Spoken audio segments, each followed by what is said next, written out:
All right, Shabbat Shalom and welcome to UIWU. I appreciate you taking your time to join us today. Last week we completed, although maybe none of us really knew that it was complete, but we finished with a series, a 15-part series on the 10 words, aka 10 Commandments. And it just so happened, though I didn't really plan this, that as I finished with words number 9 and 10, I was surprised when I looked at the Torah schedule of annual cycle of Torah readings, and that was the week that the Torah portion in Deuteronomy, which covers the 10 words, was read. So it was a perfect transition. After some prayer and study and consideration as to what to do next, I've decided to do a brand new series beginning today, which I'll talk about in a moment. I did want to bring up that our United Israel World Union Jewish calendars for the year 5781 have come in. They are in my office, and so I'll be working this week to get ready to mail those out. So it's perfect timing. There was a little bit of delay because of COVID, and so I checked with them last week. I said, "Hey, look, we're pushing this. The Jewish New Year begins according to the Jewish calendar in September, and I really need these calendars." And so they said, "Well, we're working. We're trying to rush them through." They explained, and then last night while I was up here working, Bridget called and said, "Hey, you got 2 big boxes." So I had her open them up and discovered that they were the calendars. So I'm excited to send those out. All of you who are on our mailing list, in other words, if you received this calendar last year, I have you on the list. But if you moved, I don't know that. And if you have not sent me a new address, please send me that address. I'll update our mailing list and make sure that you get one of those. And if you're new to United Israel World Union and you've just come into the fold and you say, you know, I'd really like one of those calendars, email me or Facebook message me, send a carrier pigeon, however it is that you can get in touch with me. Make sure I have your address and I'll be happy to send you one. Now, some have asked me, how much do these cost? And I'm pleased to tell you that there is no charge. There is a cost. United Israel World Union purchases these in the past, actually, for the past 60 years. The same loving, generous family has donated these, and so we've been very blessed in that regard. This year we did purchase the calendars, but there's still no charge. People are encouraged and welcome to contribute as they are able, but it is not necessary. All I need is your address, and I'll be happy to send you one. Okay, so that's the announcements out of the way. So I'm beginning today, a series that I've titled Simply Torah. Not the Torah, not the Torah of Moses, not any, just Torah. And I've done this for a very specific reason, because I want to talk about everything Torah. Now you might say, well, you've been teaching the Torah for years, and this is true, but not like this. Because my intention in this series is to go where I've never gone before in a teaching series. I want to bring to light quite a bit that I've been studying for the past several years. Many of you may have been studying it as well. But I've had some close conversations with the key leaders within our organization, and I asked them. And all of the people that I talked to said this group can handle this subject matter. It's not your traditional class series on the Torah, though there'll be some of that. But this is an in-depth, deep study of Torah. And we're going to get into some things that many people would dare not do. But I believe, and my fellow leaders within United Israel believe, that it's time. That it's absolutely time. And in a way, what I did with the 10 words class the 15 weeks prior to today, that was sort of a test run, if you will. I didn't really view it as a test run, but we were looking at textual inconsistencies, if you will. We were looking at the version of the 10 words in Exodus side by side with the 10 words from Deuteronomy, and we talked about variance in the text. These are the kind of things that I want to do because really at its core, and people need to understand this, United Israel World Union, UIWU, is an educational outreach. Our purpose is to provide good, solid, informative, what we would call exegesis of the text. And it's not so much that we promote a particular orthodoxy, if you will, but we want to talk about the Bible. We want to get into the text of the Bible, and we believe that the group that we attract are like thinking. That you too are very up on your Bible, that you love the Bible, you are in love with the text, and you have tough questions.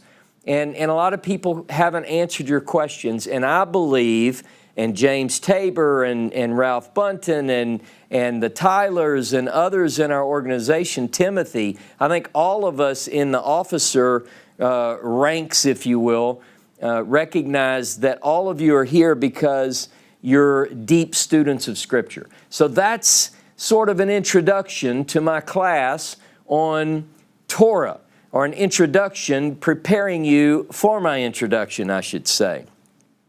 You see, I believe that this study on Torah is long overdue. It is long overdue, and I believe that for a lot of reasons. What we are witnessing in the world on the positive side, especially within the rank and file of fundamentalism, if you will, or religious people, let's call this group, within that group, there is a group that I would identify in the broad category of seekers. People who are searching deeply for truth. They have those tough questions that no one has been or has been able to or been willing to answer. And we believe that United Israel tends to attract this group of seekers, and we are pleased to provide you, hopefully, with some of the deeper questions first, and then some of the more difficult answers. So what I'm noticing, though, and I know you're noticing this as well, is around the world, we are witnessing what I would call, I guess, a broadly defined definition, aside from seekers, would be people who attach themselves to the broad label of Torah faith. Or they might say, I'm part of the Torah faith movement, although there's really no organization that has as its banner the Torah faith movement. You can't get a card for that Torah faith movement. But when I talk about this group of seekers who identify and orient their faith to Torah, this group is hard to label. I mean, there are people who are within fundamental branches of Christianity, people who consider themselves messianic or B'nai Noah, or perhaps they're more towards the side that we would collectively call Judaism. But this Torah faith movement is rather unique, and it is growing, and it is global. More and more people are waking up almost, I would suppose, on a daily, maybe even an hourly basis. And it oftentimes starts the same. People begin to be drawn to Torah because of study, because of a deep desire for answers, and a close and careful study of Scripture. This group of seekers that identifies as Torah-oriented, that didn't start there, because here's the thing that I want to bring up. I would venture to say, and I think most of you would agree, and I think further that this applies to all of you who are listening. Let me know if I'm wrong. But I would almost bet that most of you who are listening to me today did not begin your spiritual walk in a faith that was oriented towards Torah. I would bet that. I think that most of us, probably with few exceptions, most of us here today arrived at this place despite beginning our journey from a position that maintained a negative view of Torah. In other words, despite everything, you began a journey from a place that held a very negative assessment of Torah. Now, you probably, like me in the beginning, in the early steps, didn't even know the word Torah. When you held a negative view, I believe the place you were at probably referred to Torah, as you understand it now, by a term law. And you did that because you attached yourself to a philosophy or a religious tradition that was translating Torah through the lens of Greek, and it came through a word in Greek, nomos. And I'm not Greek, so it might be nomos, I'm not sure. But nomos is law. And most people got this idea that law, which we now know as Torah, was negative, that it was legalistic. And this is the place that you came from. I believe I'm speaking to everyone in the audience, and I think you all began there. You began with an understanding that your faith, which was apart from the law, was higher, that you were represented allegorically in a story found in the law, that your faith represented Sarah, and that the law represented Hagar. And therefore, those who are under the law, represented by Hagar, are a bondwoman, a slave, not free. This degrading contrast is what you began with. You began with this feeling of superiority, that you were above the law and not under the law. Most of you started there. You probably started in a place where the law was a temporary thing. It wasn't eternal. In fact, it was merely a tutor, something which helped a people reach a stage of maturity. Therefore, those who were under the law were in a place as children, as students, certainly not elevated to a place of freedom because you were a slave. This is the dichotomy that's presented. And furthermore, people told you not only was the law merely a tutor, but it was added for a very specific reason. The only reason, we're told, that the law existed, it was added because of sin. So there was an association, therefore, that the law was bad, it was negative, it was associated with sin. We were also told, I think I'm speaking for all of us, that the law was impossible to keep. I mean, it's too hard. You can't possibly keep the commandments. In fact, we were told, I think all of us were told, that only one was ever able to keep the law. The law was built in such a way, it was added because of transgression and sin. It was established to be a tutor. It was legalistic and binding. It put one in slavery in such a way that they recognized that they couldn't keep it.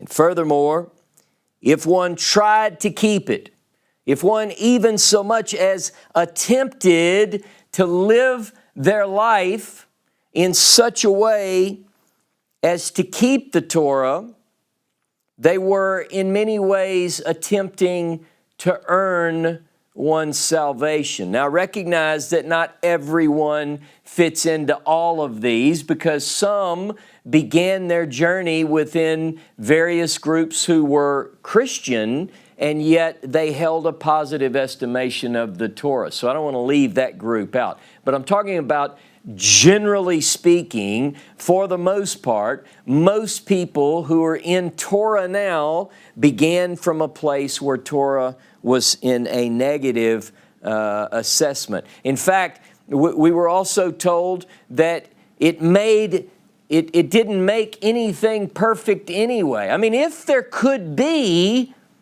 a law that could do that, then of course you could, but there's not, you see.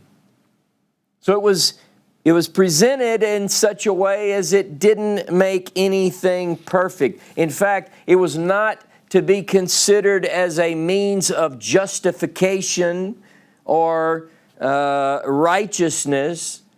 Those who seek to achieve righteousness through the law simply are in error. That's what we were told. Those who decided that they were going to attempt to live according to or under the law were told that they had fallen from grace. To live under Torah, to live under law, means that you've fallen from grace and probably are even trying this lifestyle because someone bewitched you or beguiled you, caused you to turn from life-giving faith to some beggarly elements where you think that you can somehow, by placing yourself in servitude, could achieve righteousness through your own works. But we know, we were told, that no one through their own works can achieve righteousness. It's just not possible. In fact, I was told that it went so far as to say that the law was a curse or placed all under a curse. Now, some of this was things that people taught. Some of it's from a book that I formerly associated with. But nonetheless, the idea was that blessing comes through a spiritual life. Curse is attached to a life associated with law. The letter kills. The letter of the law kills, but the Spirit brings life. In fact, I even heard and read once about a ministry of death engraved on tablets of stone. Wow. By the way, speaking of words engraved on stone in a positive way, you can listen to a 15-part series, our previous classes. I think most of us were told that the law was already fulfilled anyway. And therefore, the law was no longer necessary, useful, but perhaps, if anything, it was even detrimental to one's walk. Think about how far this group has come. I mean, I'm not finished yet, but think about that. To come from the place that I've described thus far to a different view, it's a long way. Because we were even told that the law was passing away. It had instilled fear from the moment it was given, but that was passing away. That the Torah was done away with, abrogated, superseded, annulled. Anybody recognize any of these views? Of course you do.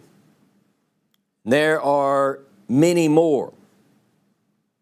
But, and this applies to the most of the people that I talk to, and I'm blessed through modern technology because I'm out there as a teacher to receive emails and Facebook messages and occasional phone calls, and I hear the same story over and over again, and I have heard the same story over and over again with slight variations for the past nearly 30 years.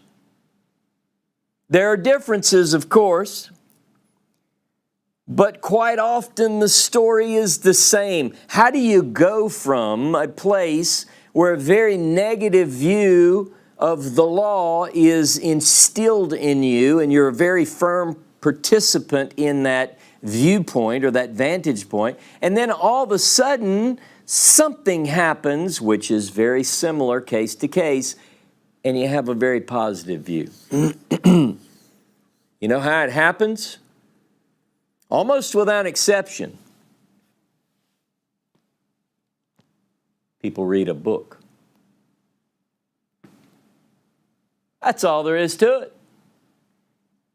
The seekers began to really dig in.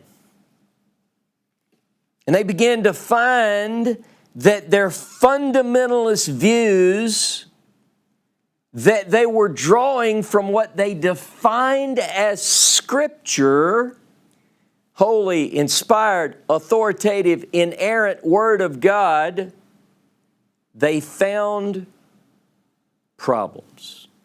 They found that there were discrepancies within the text that they held sacred, and it caused great turmoil.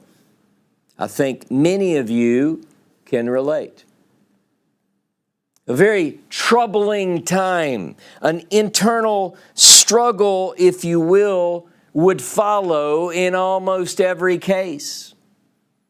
People who are seeking, who begin to find difficulties in what they believe to be the whole truth, nothing but the truth, so help me God, as they begin to find difficulties and problems, they get into a very difficult place.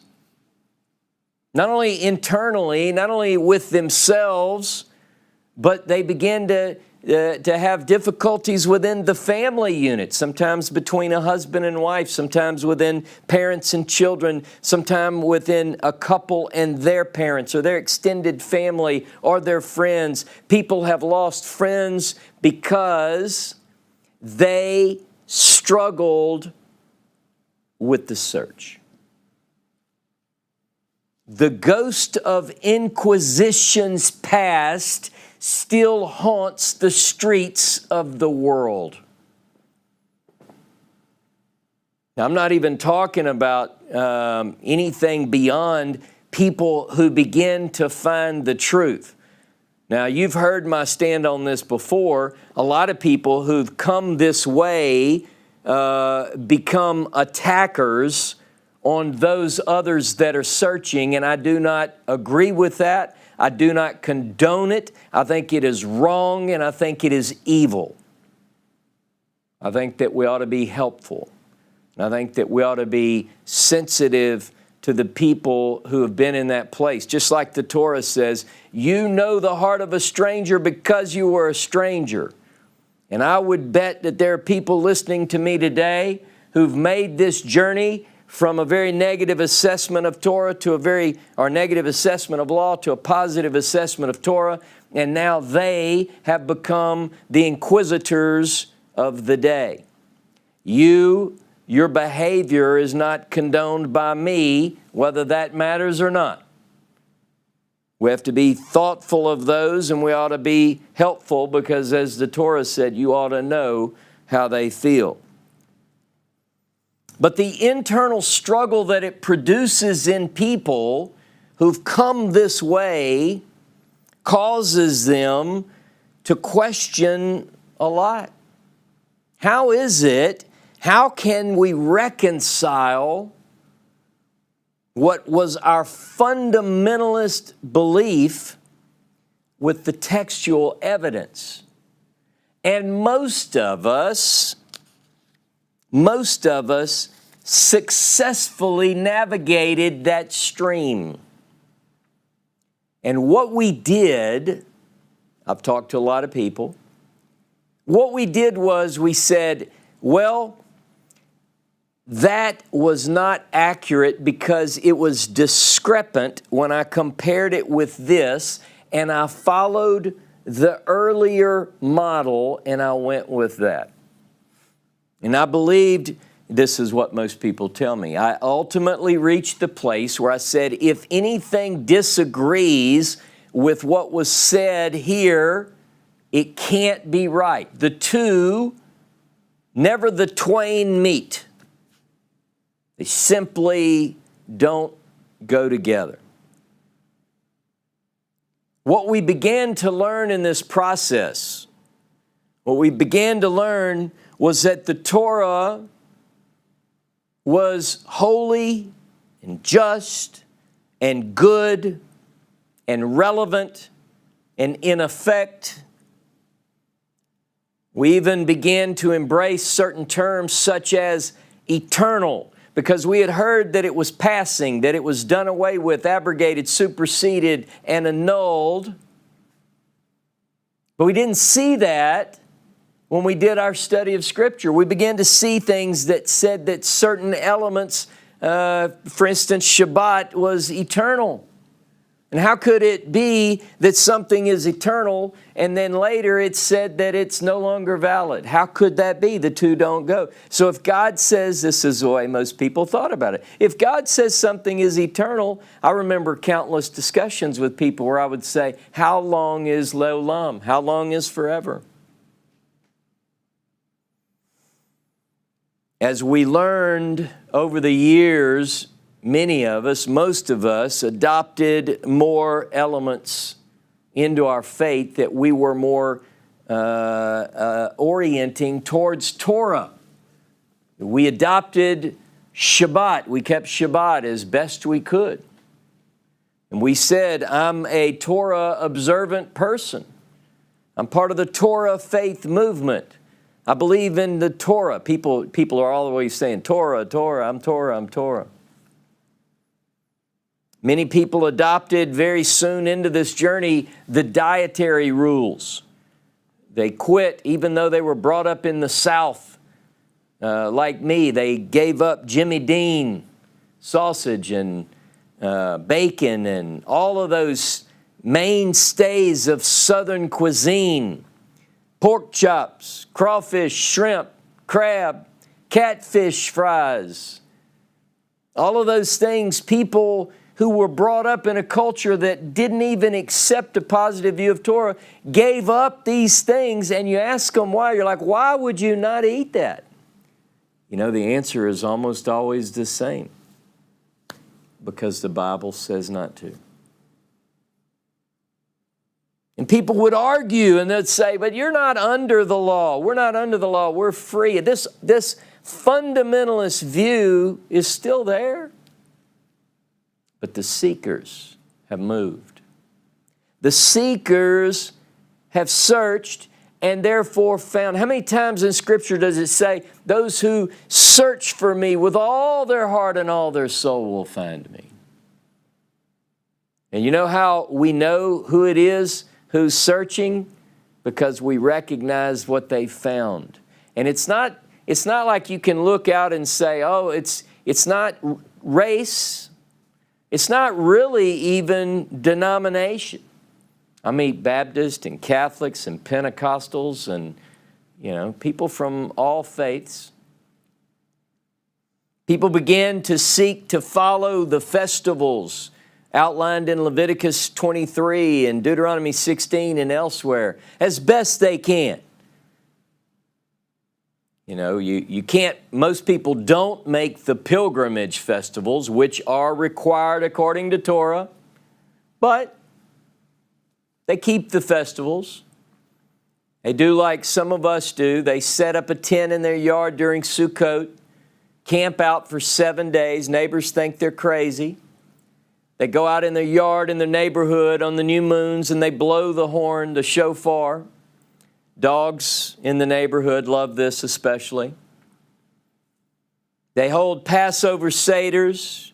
More and more and more people are doing this. There are Baptist churches, Catholic churches, Pentecostal, Assembly of God. People all over the world are holding Passover Seders and keeping other festivals. Now, I know there are people out there who have come this way who are very, very critical of those, which I mentioned a few moments ago, because they're not doing it right. Well, guess what? Neither are you. If you're in Iowa or Florida or Georgia, Louisiana, and you're keeping these feasts, you're not following the Torah either, so relax. I'm talking about people seeking and finding. They're wearing tzitzit. They didn't even know what tzitzit was a year ago. I have friends who make them, like Joanne makes some. But they didn't grow up in this tradition. People adopt language and culture that's foreign to them because of the search, because they found discrepancies from their previous walk to where they're at now. And many of these people follow the weekly Torah portions and participate in weekly readings. We have a Hebrew Torah reading team that gets together every week and practices, and every Shabbat, people from all over the world read the Torah together in Hebrew.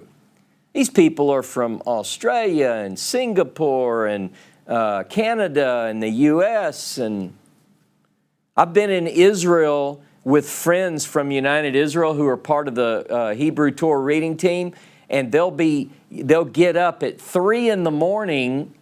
Like they'll say, I got to go to bed. Why are you going to bed so early? I have to get up at 3 in the morning because I'm doing the Hebrew Torah reading team. And the time schedule is just, this person didn't grow up believing a Torah-oriented faith. This series is all about Torah. I think most have a general basic understanding now of the Word. I'm not going to spend a lot of time going back. I wanted to give an introduction that sort of paved the way, because really what I want to do is I want to remind you from whence you came as we prepare to go further. Because let me tell you, the reason I'm doing this course, and get ready for this, is because many of us break through that initial realization that our fundamentalist views were wrong, and we say, I'm good now. Time to stop, because we're fearful of experiencing that again. I'm not going to let that happen. We're going to push further. I'm not going to go back so much and establish things that you already know. I'm going to take you to a place that you may have not considered in this course. I want to give examples from the Hebrew Bible. We're going to do on a bigger scale, in a more difficult way, in a more challenging way. We're going to look at things in the Torah as we did with the 10 words. We're going to notice differences between an account in one book of the Torah and an account in another book of the Torah. And we're going to discuss these things, and we're going to ask the question, why is it? And we're going to seek to provide answers to that. We're going to consider traditional views of the Torah. Touch on that a little bit today in my introduction, because today is just an introduction. I'm telling you today, be ready for next week. Next week might be one of the most challenging classes that we've had. I believe you're ready for it. I believe that you got here because you desire to track down truth at all cost. You've already enlisted. You've already proven that you're willing to look at and make an assessment and be true to what it says. So we're going to consider the traditional view. We're going to consider that every jot and every tittle is inspired, authoritative, and so forth. But I'm also going to respectfully and carefully introduce you to the leading academic views in the world today. This is going to be, in my opinion, like a college class, but you're going to have as a textbook before your very eyes one book, the Hebrew Bible. And you're going to be forced, that might sound a little bit strong, but I'm going to show you things in the Hebrew Bible, and we're going to talk about why there are some issues, some questions. I'm going to talk about and teach over the course of this series on what is called the documentary hypothesis. And I'm not even suggesting at this point that Ross believes and signs up for the full documentary hypothesis, the JEPD. I'm not saying that. I'm telling you, I'm going to introduce you to what the leading scholars in the world say. Now, many of you have heard about this, like that the Torah was put together over a long period of time by a series of authors, but most people only have an inkling of what the theory says. Most people believe, this is the way they describe it, that E uses Elohim and J uses Jehovah, and that's their understanding of it, and that's not true. You say, yes, it is. No, it's not. That is not the distinction. It's only a part of what the scholars say. It does have to do with the name, but it's very specific. I'm going to give you one taste of this, but it's not my class today, and only because I saw, as a participant on the outside, one of the people on United Israel's Facebook group page made a comment. She was asking for help concerning reconciling two places in the Bible. And one of them was this. If you go with me to Exodus chapter 6, this is the kind of question we're going to get into. Exodus chapter 6, verse 2. Exodus 6, 2. By the way, Marianne, I saw your question. Get ready. It's coming. Exodus 6:2 says, and God spoke to Moses. By the way, in the Hebrew it says, Vayidaber Elohim el Moshe. And Elohim spoke to Moses and said to him, I am Jehovah. Ani Yehovah. And I appeared to Abraham, to Isaac, and to Jacob by the name God Almighty, but by my name, Jehovah, I was not known to them. That's pretty plain.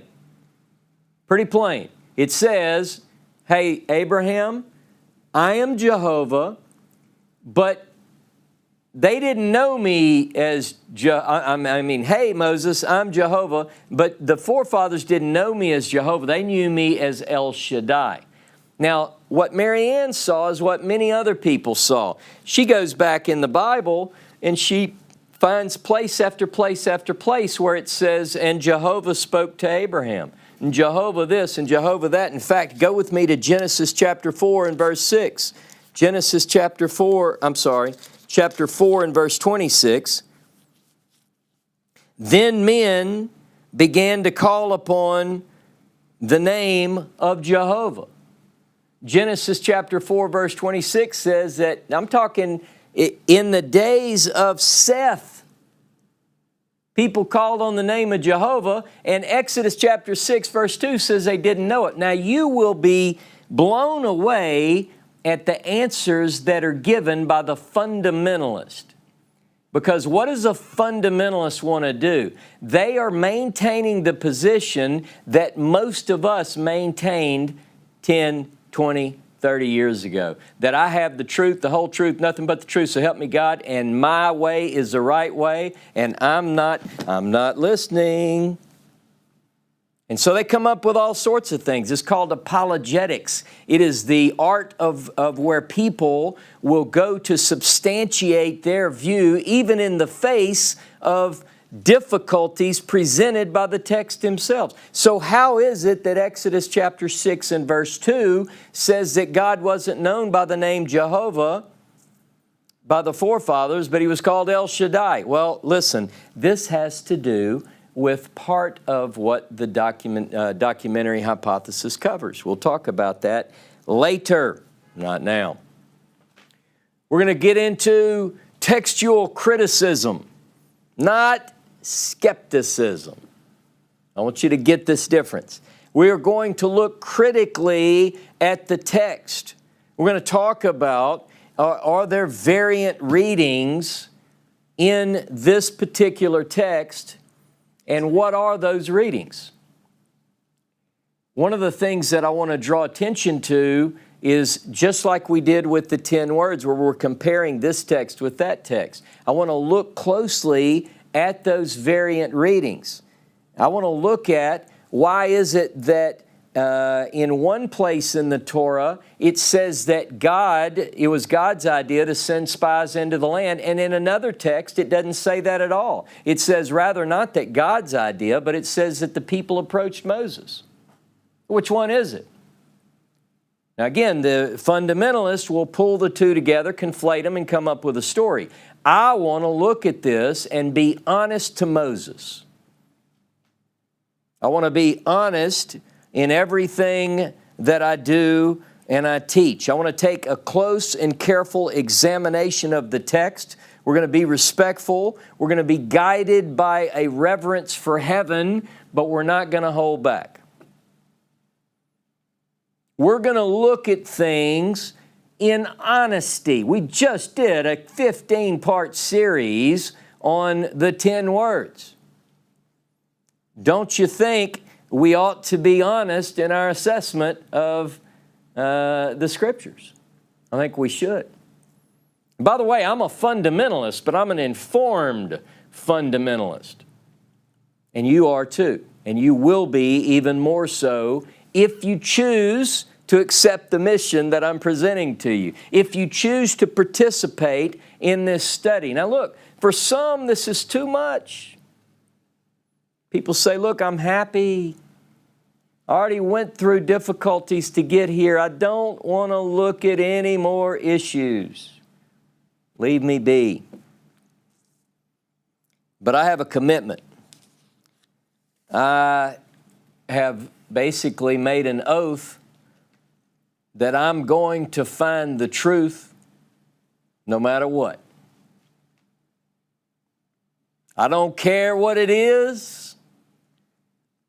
I don't care what difficulty it brings my way. My quest began as a search for truth, the whole truth, and nothing but the truth, and I will not now apply a different method than I did before. Same rules apply. We're going to treat with respect, but we're going to be treating things fairly. This series, I promise you, will be a challenge. You don't know how long I have considered launching into this and said, nope, not yet. There are many things that I have studied that I have been burning to share with people, but I didn't want to do it for one reason. I didn't want to hurt anybody. And you know what? I still don't want to hurt anyone. I want to help. Sometimes the truth hurts. Sometimes we have to face difficulties in life and in our search, our quest. But the end of that is bringing us to a better place.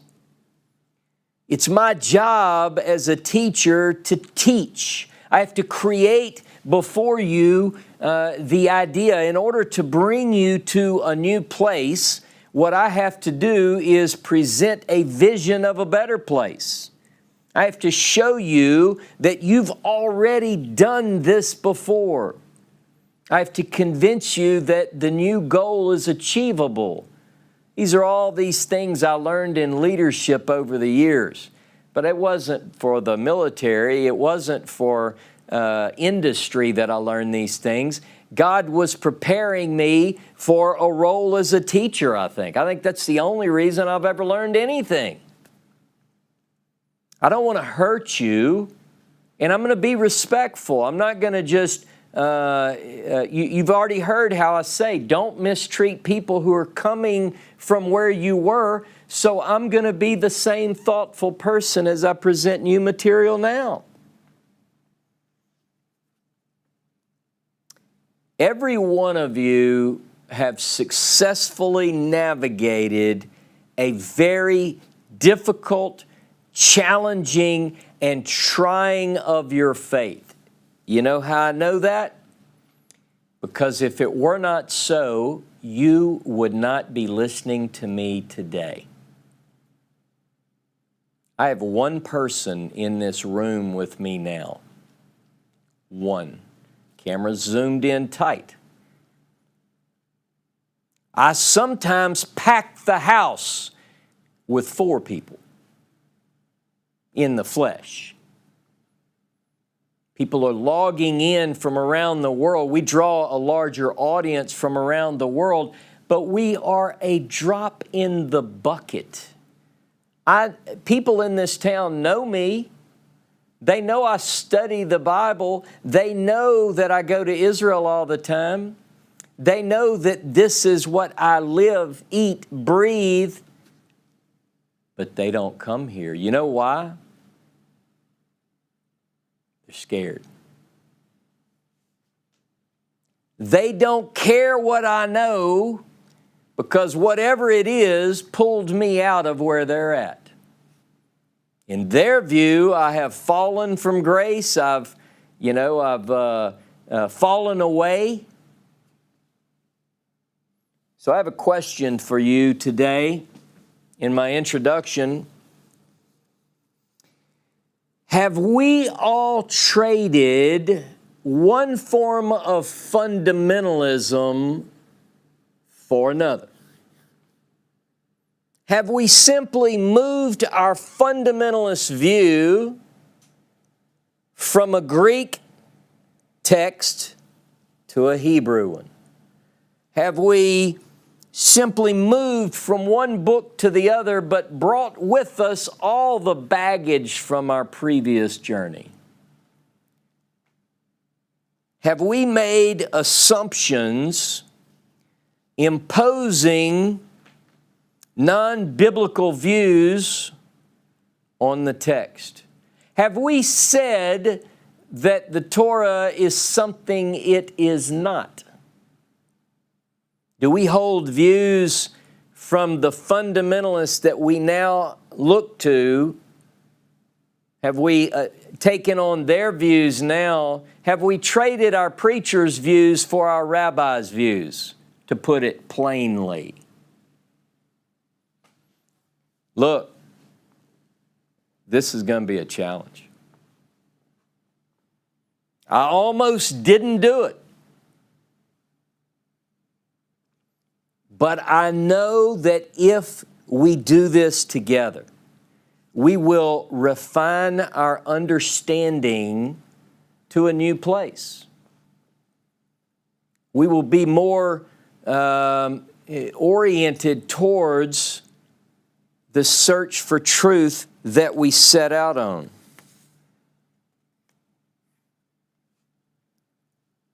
I plan to answer many questions that exist, but that most people are scared to ask.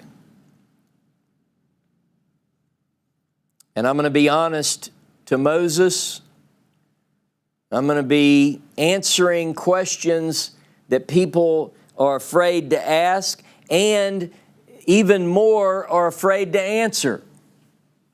There's no doubt in my mind that other Bible teachers have seen the stuff that we're going to get into. You know why they don't do it? You know why they don't talk about it? It's the same reason in this world that it was in your former world. A lot of it has to do with money. If we upset somebody, they're going to quit giving. Look, I was very apprehensive at the beginning of this journey for me. I remember becoming aware of the questions concerning textual criticism of the Hebrew Bible, and I didn't want to go anywhere near it. I'd already been through that. It was painful.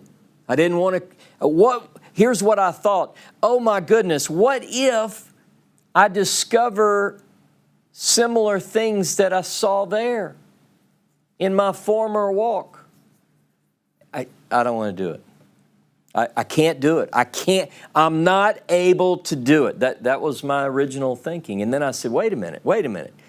What did I set out to do here? You know, Christian New Testament scholars have spent a lot of time dealing with text, looking for what is the core element, what are those core fundamental initial strata of text. You know, they search for the historical Jesus and so forth.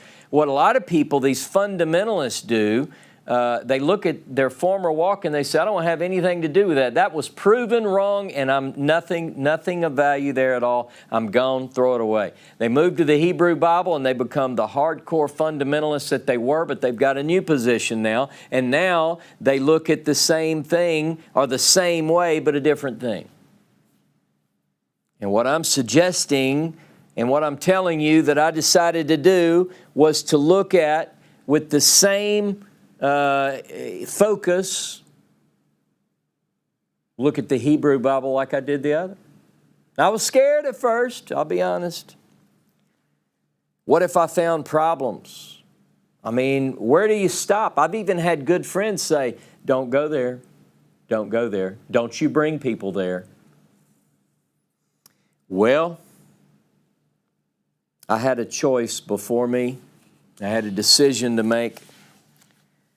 And today, I'm here to tell you that my decision is this. When I was faced with the challenge of becoming a new kind of fundamentalist and become a new kind of fundamentalist Torah teacher and teach all the traditions of men and all of the extra biblical explanations trying to make sense of things. I could either be that and be a good one. I believe that. I'm not being boastful. I'm telling you, if I would have chosen to be a card-carrying, approved, stamped, sealed, and blessed by a certain group, I could be right in that world, probably reaching a much bigger audience. As long as I fell under the authority of the fundamentalist faction which was in control. Didn't sound too good to me. You see, I kind of have a streak in me that says, by God, whatever it says, I'm going to do it. I'm going to learn it. I'm going to go by that. I'm going to look at all the evidence before me, and that's the path I'm taking. I'm taking the hard road and not the easy road. I'm taking the way of truth and not the way of falsehood. I'm not going with the majority because it's popular, because I could get rich. I'm going with truth. The second question was, but what about everybody else? Do they have to go with you? I mean, couldn't you just do that in your spare time and teach us that fundamentalist, Bible-thumping, Hebrew Bible-thumping, fundamentalist, hard right view that it's the holy, inspired, authoritative, inerrant? Couldn't you just do that with us and you do your own thing? And the answer to both of these is, I have to do what I feel led to do. There's a great risk involved, as you might guess, because some people prefer the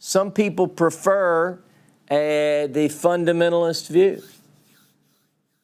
And I'm going to challenge that. Now, and like everything that I present, it's not a matter of being forceful on people, but it's going to be encouraging in that I invite you to join me as we go through the text and consider things you might not have considered. Or, as in Mary Ann's case on the Facebook group, she has a question. Why does this say this and this say that?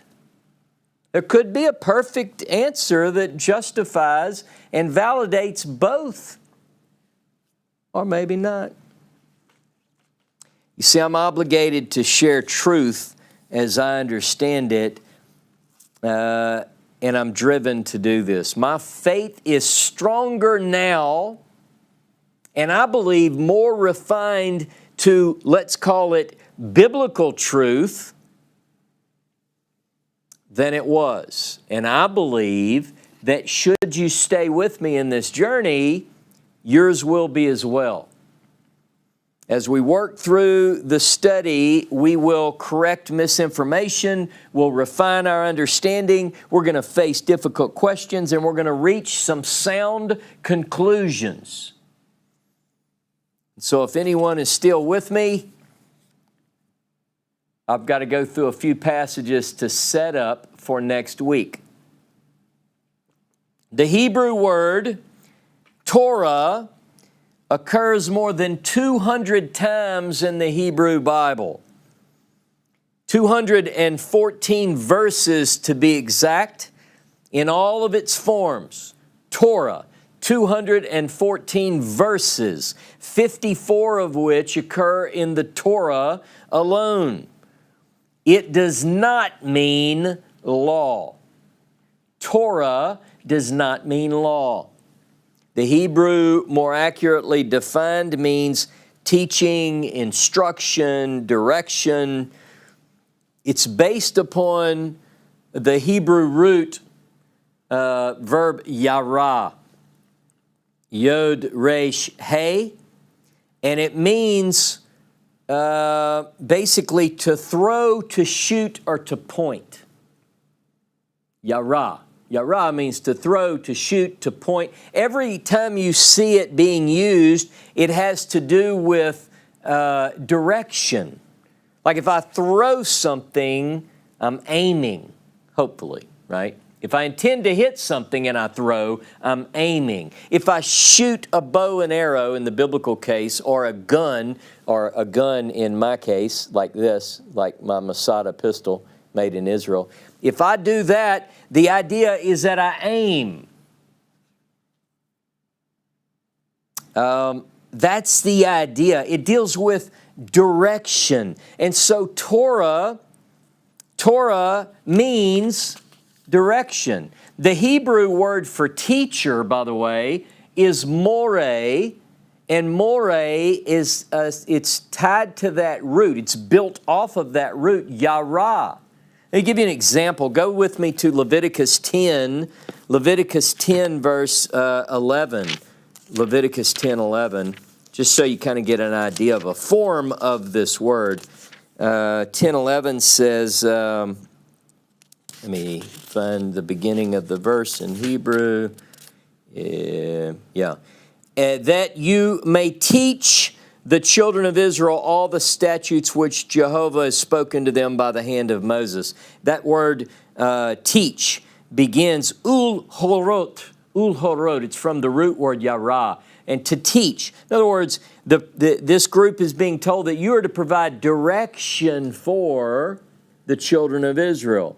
A teacher, the hifil conjugation of the verb of yara is to teach, meaning very literally to give direction, right? You want to make sure that someone is following the direction. So Torah is instruction, direction, teaching. It is not law.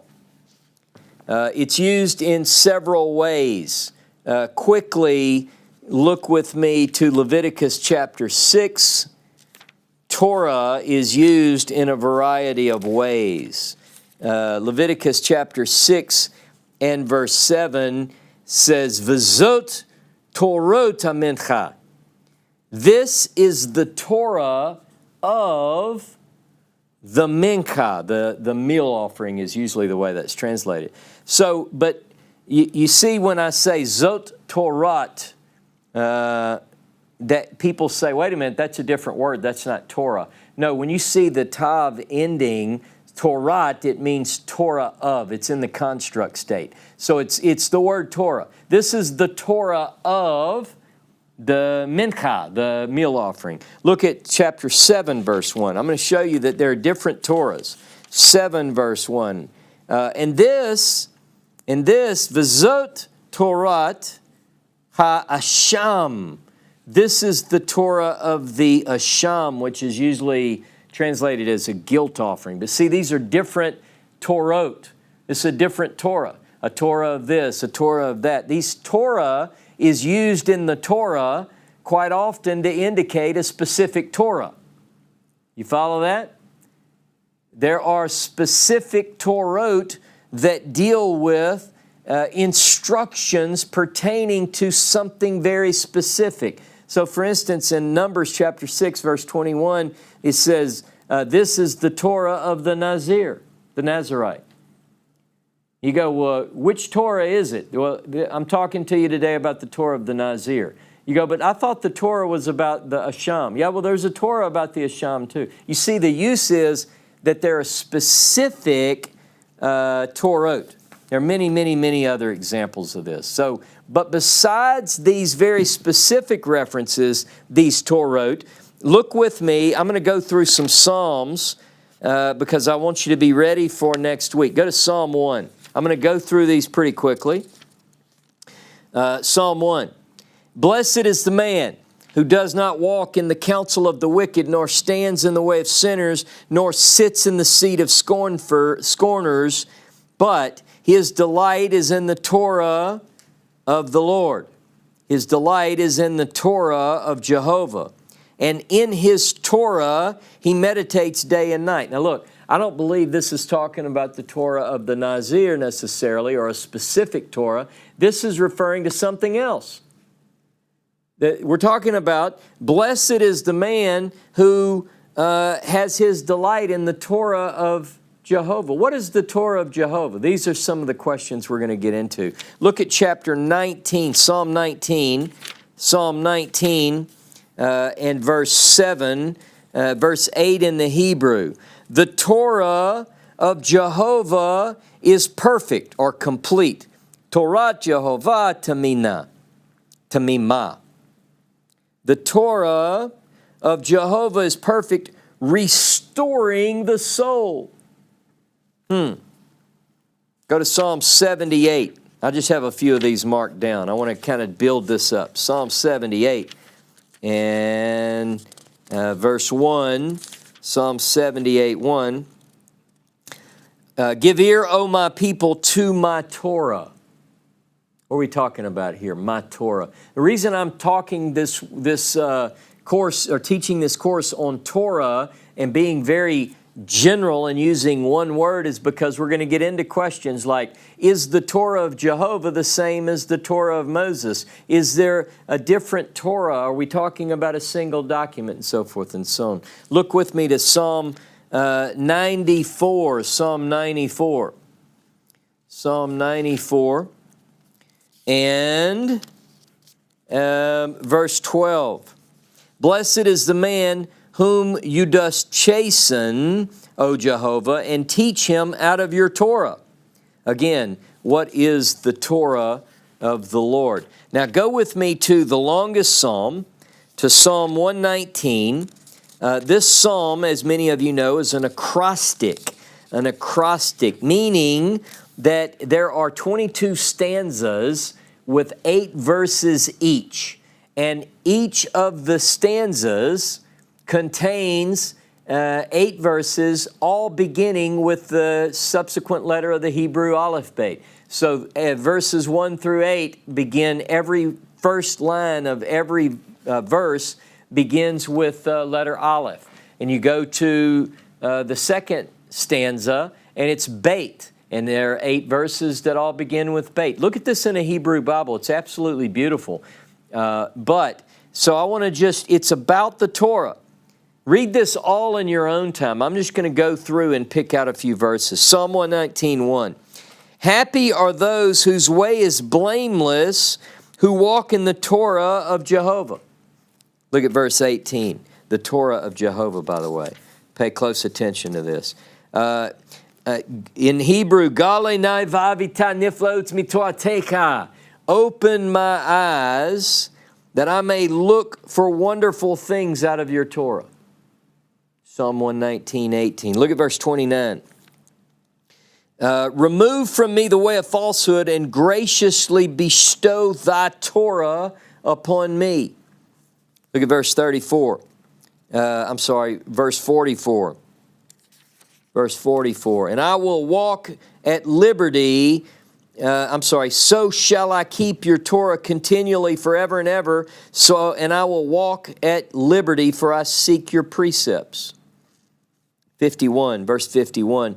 This is my comfort in my affliction, for thy word has revived me. The proud have had me greatly in derision, yet I've not declined from thy Torah. Wonder what this is talking about. We're going to get into this.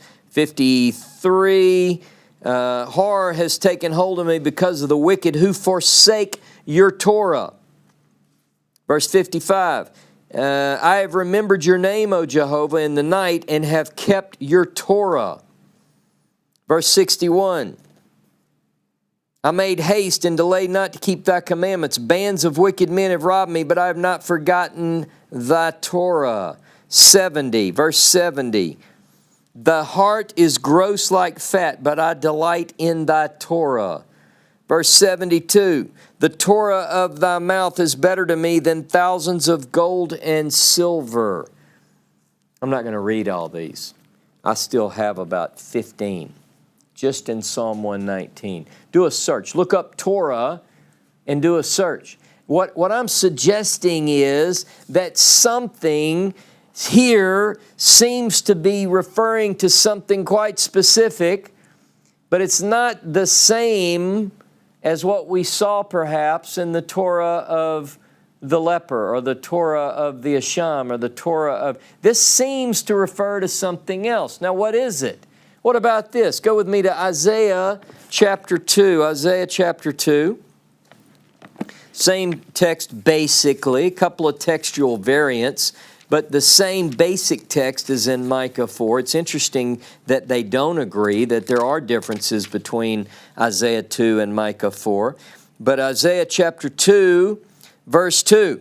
And it will come to pass in the last days that the mountain of Jehovah's house shall be established on the top of the mountains, and shall be exalted above the hills, and all the nations shall flow into it. And many people shall go and say, Come, let us go up to the mountain of Jehovah, to the house of the God of Jacob. He will teach us of his ways, and we will walk in his path. For out of Zion shall go forth Torah.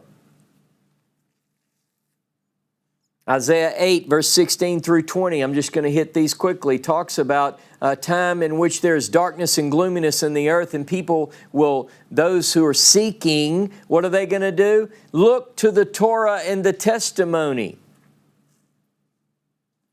Look at Isaiah 42, Isaiah 42 and verse 4.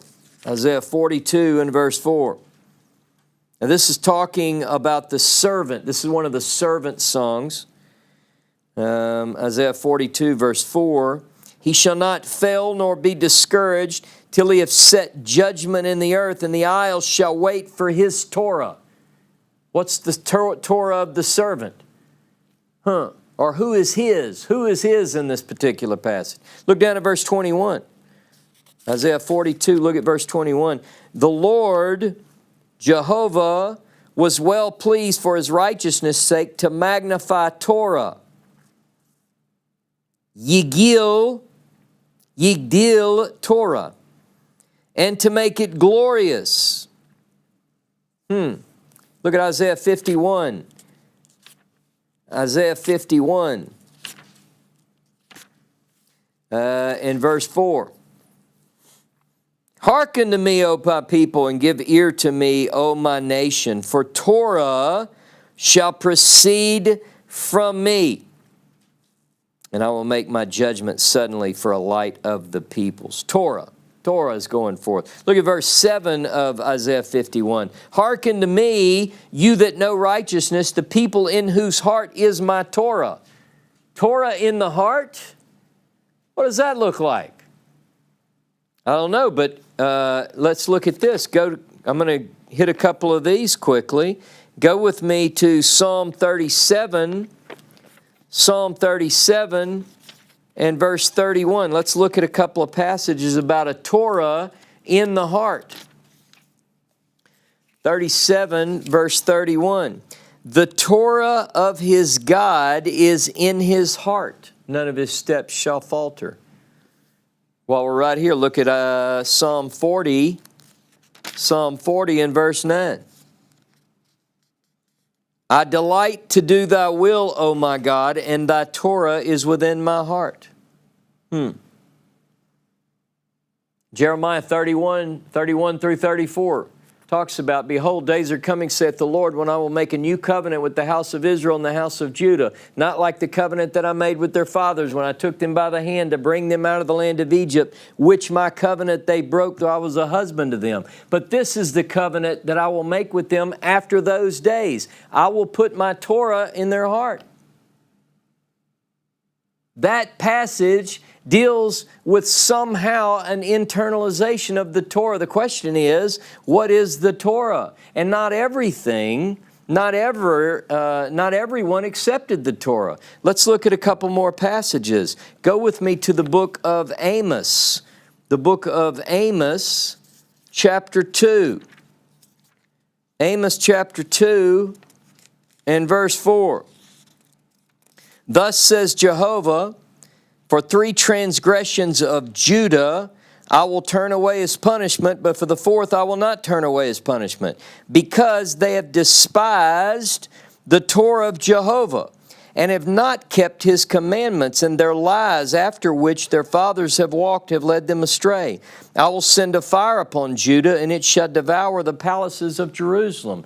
Judah is being faulted here in Amos because they've not kept the Torah. Jeremiah chapter 3 says that Judah did worse than Ephraim in the same regard. Over and over and over, the prophets are speaking the words of Jehovah about people not adhering to the Torah. Look at Zephaniah. Zephaniah chapter 3. Zephaniah chapter 3 and verse 4.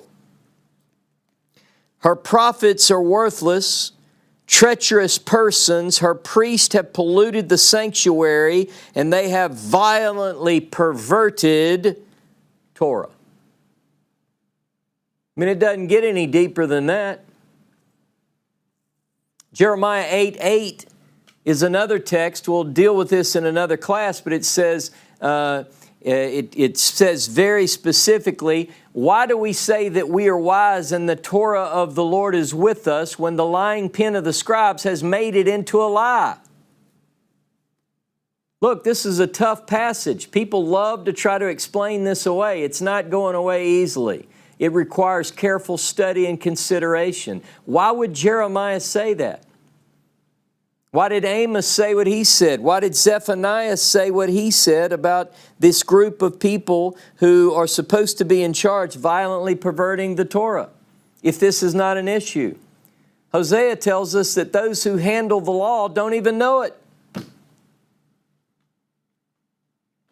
It's been changed. People have changed. They interpret things wrongly. They create stories that aren't there. Look, we're talking about what does it say versus what people say it says.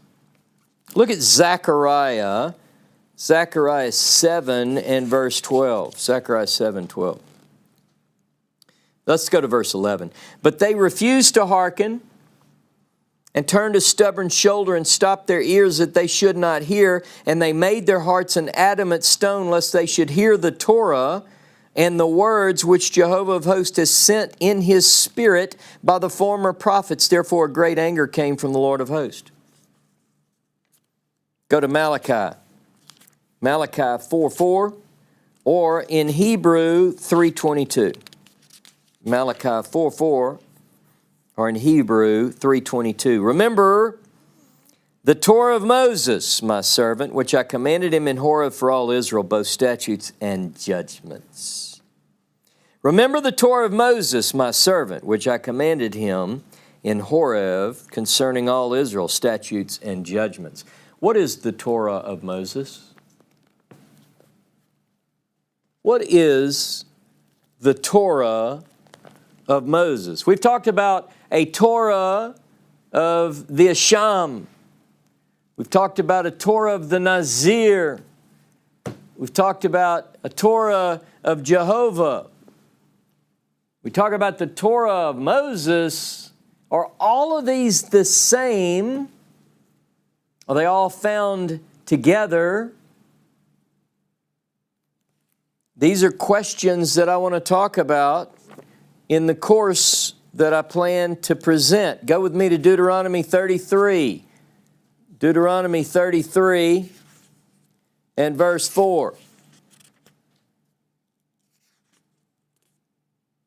Moses commanded us a Torah. Moses commanded us a Torah. The inheritance of the congregation of Jacob.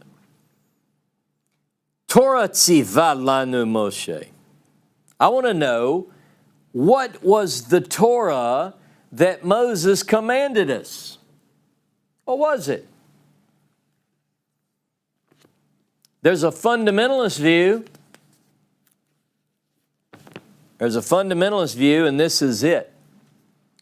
According to Pirkei Avot, Pirkei Avot, the ethics of the Father, begins with this. It says, Moses received the Torah at Sinai and handed it on to Joshua, and Joshua handed it to the elders, and the elders handed it on to the men of the Great Assembly. That's the fundamentalist view. Moses wrote the Torah.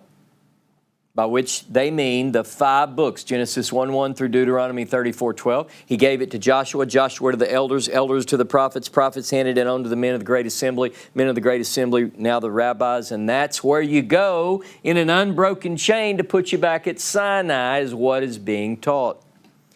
The conclusion of the Torah reading service, this following phrase is chanted as the Torah is held up, the Hagbah, the lifting of the Torah, conclusion of the Torah service. V'zot haTorah asher sam Moshe lifnei b'nei Yisrael al pi Adonai b'yad Moshe. That this is the Torah that Moses placed before the children of Israel and the Lord's commandment by the hand of Moses, by which they mean Genesis chapter 1:1 through Deuteronomy chapter 34:12. The 8th article of Maimonides of the 13 Articles of Faith says the following: the Torah is from heaven. The Torah we have today is the Torah that God gave to Moses at Sinai. This is the fundamentalist view. There are no differences between what we now possess and what was given at Sinai. That is the fundamentalist view. It is the view that many people have settled on and feel comfortable with and like to say as they chant these various phrases, sayings.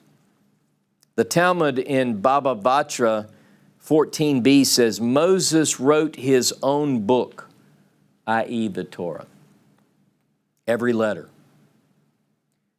Some of you are familiar with the, what we call the, like the Bible codes, where people suggest that the text that we now possess, Genesis 1:1 through Deuteronomy 34:12, is the holy, inspired, inerrant, authoritative Word of God given from God to Moses, Moses to so forth and so on, and that every letter is perfect, it's inspired. They'll go so far as to say that there are no mistakes. When a spelling mistake exists, they'll use that opportunity to reveal some hidden secret. This is the fundamentalist, the apologist. Whenever we find places where things don't agree within the text, answers are given by the apologist and the fundamentalist, seeking to make those go away. What I am interested in doing is answering the question for real. I want to be honest to Moses.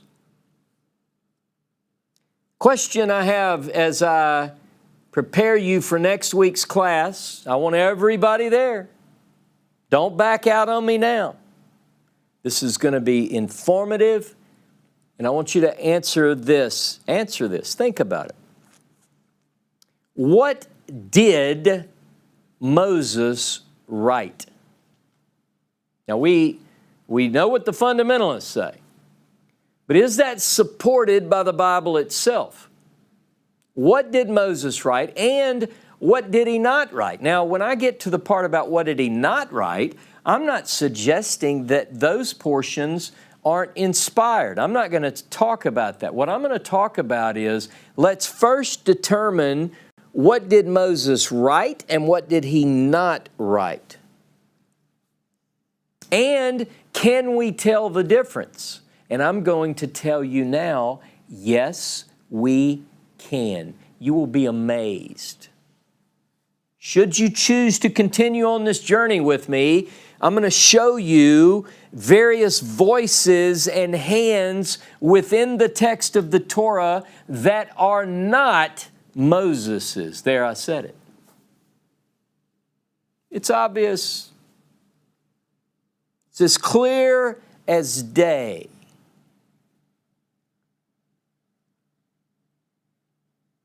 We're not left with guesswork.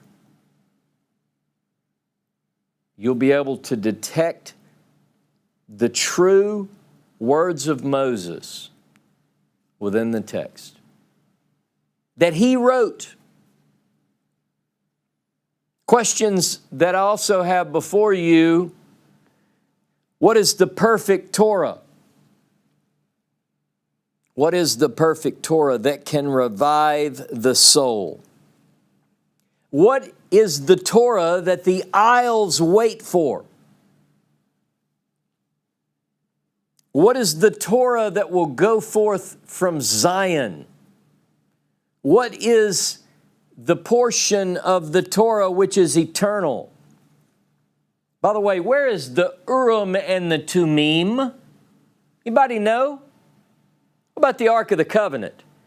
The Torah has a lot to do with the Ark of the Covenant. It tells us how to make it and so forth and what it should look like, and depends on where you read. If you read the Tetratuk, if you read Exodus and Leviticus and Numbers, you learn about this one particular Ark of God made by Bezalel and Aholiab. If you read Deuteronomy, all you realize is that Moses made the Ark. Same ark, different ark? I don't know. We're going to have to answer that question. You read Jeremiah. Jeremiah says there's coming a day when you won't even ask about the ark. If we get to that day, are we going to read Exodus 25 where it describes the making of the ark? Can you imagine how that would go? You're sitting around in a Torah study in the Olam Haba, and you're reading the Torah, and someone says, okay, and the ark will be this big, and the rest of the people in the class would say, the what? Because Jeremiah says it won't even come to mind. What about war? Torah talks about war, what to do in war. What about when Isaiah is fulfilled, comes through where it says there'll be no more war? Nation will not lift up sword against nation. They'll take their spears and pruning hooks and so forth and so on. How do you justify, how do you suggest that that part of the Torah, which deals with warfare, that won't even be part of the new world, is that going to be carried into the new world? Divorce, is divorce going to happen? Are we going to have leprosy? Are we going to need sacrifices and offerings? Did we ever need sacrifices and offerings? Look, these are difficult subjects, but are questions that you probably have had. But you didn't ask them, or you didn't know who to ask them. Or if you thought you had an answer, you were afraid to tell anybody. Hey, let's get real. Y'all want to get real with the Bible? How many people out there today are willing to pursue truth with the same energy now to determine what is the Torah of Moses? Really. Not the traditional apologetic view.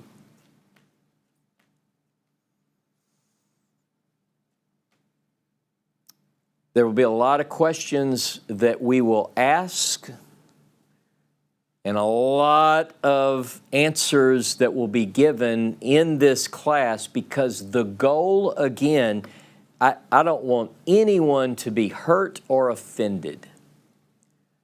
What I want is for people to join me on a true and honest journey. A journey into the book of books on a quest for truth, for the Torah, the true Torah. Join me next week. Shabbat Shalom.